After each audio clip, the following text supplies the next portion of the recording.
दोस्तों, आज के संपादकीय विचार पर महिलाओं शिखर पर महिलाओं के होने का मतलब के संदर्भ में विचार करेंगे।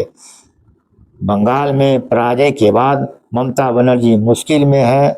उनके सहयोगी ही उनके खिलाफ खड़े हैं और खड़े हो रहे हैं। ममता यह दिखा रही है कि किस तरह हर वक्त संविधान बचाने और लोकतंत्र की दुहाई देने वाले नेता चुनाव परिणाम अपने अनुकूल न होने के बाद किसी भी तरह के झूठ से परहेज नहीं करते।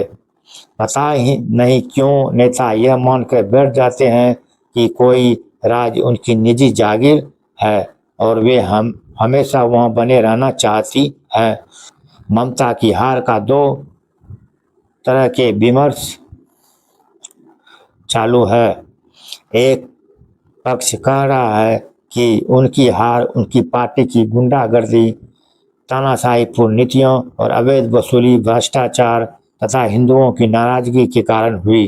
दूसरा पक्ष उनकी हार पर कह रहा है कि देश से लोकतंत्र खत्म हो गया, फासिज्म आ गया आदि। फासिज्म का राग अलापने वाला यह बताते हैं कि आपातकाल के दिनों में हिटलर, मुसोलिनी, माओ और स्टालिन, शी जिनपिंग, किम इल सुंग से किम इल जोंग आदि के शासन काल में क्या वे इतना बोल सकते थे? आपातकाल के समय जहाँ किसी को भी बिना किसी जांच के उठा लिया जाता था, फिर उसका पूरा पता न चलता था। आपातकाल को भी एक महिला नेता इंदिरा गांधी ने ही लगाया था। तब लोकतंत्र के बहुत से हिमायतियों को सांप सूंघ गया था। दूरदर्शन, रेडियो, अखबारों में बाकायदा सरकार के लोग बैठे रहते जो हर खबर को देखते, तभी वह छप सकती थी या प्रसारित हो सकती थी। मायावती उत्तर प्रदेश की मुख्यमंत्री रही। उन्होंने राज्य में कानून व्यवस्था की स्थिति को वाकई बहुत सुधारा, लेकिन उन पर भी भ्रष्टाचार के आरोप लगे। कुछ साल पहले ममता बनर्जी की तरह ही उन्होंने भी अपने भतीजे को अपना उत्तराधिकारी बना दिया। तमिलनाडु के जयललिता पर भी भ्रष्टाचार के खूब आरोप लगे। वह पहली मुख्यमंत्री थी जिन्हें इस पद पर रहते हुए जेल जाना पड़ा। शीला दीक्षित जब दिल्ली की मुख्यमंत्री थी तो वह निश्चित रूप से उन्होंने दिल्ली के इंफ्रास्ट्रक्चर के विकास में बहुत योगदान दिया, लेकिन उन्हें भी भ्रष्टाचार के आरोपों से दो चार होना पड़ा। उन्होंने भी अपने बेटे को आगे बढ़ाने की कोशिश की। पत्नी राबड़ी देवी को लालू प्रसाद यादव ने बिहार का मुख्यमंत्री बना दिया था। उन पर भी जमीन के बदले नौकरी और IRCTC की घोटाले में लिप्त होने के आरोप लगे और अंत में उनके उत्तराधिकारी तेजस्वी यादव और मीसा भारती बन गए। आखिर ऐसा क्यों है कि शिखर पर पहुंचते ही कई नेत्रियों को वही रास्ता सुविधाजनक लगता है जिसे चुनौती देकर वे सत्ता में आती है? अपने रिश्तेदारों के अलावा उत्तराधिकारी के रूप के लिए उन्हें कोई योग नहीं लगता।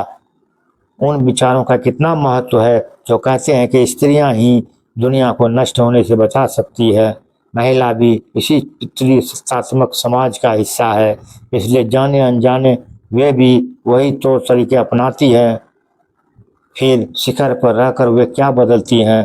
कहावत है, एब्सोल्यूट पावर करप्टेड एब्सोल्यूटली, मतलब काजर की कोठरी कैसी ही सियानो जाए। अक्सर कहा जाता है कि स्त्रियां यदि सत्ता के शिखर पर पहुंच जाए तो लोगों की तकदीर बदल सकती है, क्योंकि वे भ्रष्ट नहीं होती। लेकिन अमेरिका में अपराधी ना स्त्री होती है ना पुरुष, वह सिर्फ अपराधी होता है। वहाँ कोई नियम नहीं है कि स्त्री अपराधी कोई पुलिस नहीं पकड़ सकते। न ही भारत की तरह यह नियम है कि सूर्यास्त के बाद किसी भी अब स्त्री अपराधी को आमतौर पर नहीं पकड़ा जा सकता। वहाँ अपराध के मामले में न स्त्री होना काम आता है, न रंग, न भाषा, न प्रदेश, न प्रांत का सवाल उठता है। अपने यहाँ तो जैसे ही कोई अपराधी करता है तो उसकी जाति, लिंग, धर्म, भाषा देखी जाने लगती है। जब बंगाल में चुनाव हुए हैं, ना जाने कितने भयावह वीडियो रील्स देखी हैं। वहाँ के स्त्रियां बताती हैं कि मामूली बातों पर उनके पति बेटों को घर से खींच के उनके सामने ही मार दिया गया। लड़कियों का दुष्कर्म, अपहरण, घरों जमीन पर कब्जा, मवेशियों को खोल ले जाना आम बात थी। पुलिस ने भी उनकी कोई मदद नहीं की। कुछ स्त्रियों ने कहा चुनाव के दौरान उनके घर सफ़ेद साड़ियाँ भिजवाई जाती, यानी कि यदि तुमने हमें वोट नहीं दिया तो इन्हें पहनना मतलब कि विधवा हो जाओगी। क्या यह देखकर हैरत नहीं होती कि आज भी बंगाल में विधवा होना कितना दुखद है।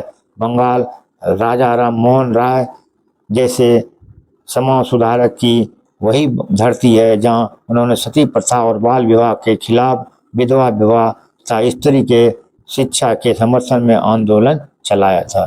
थैंक यू दोस्तों।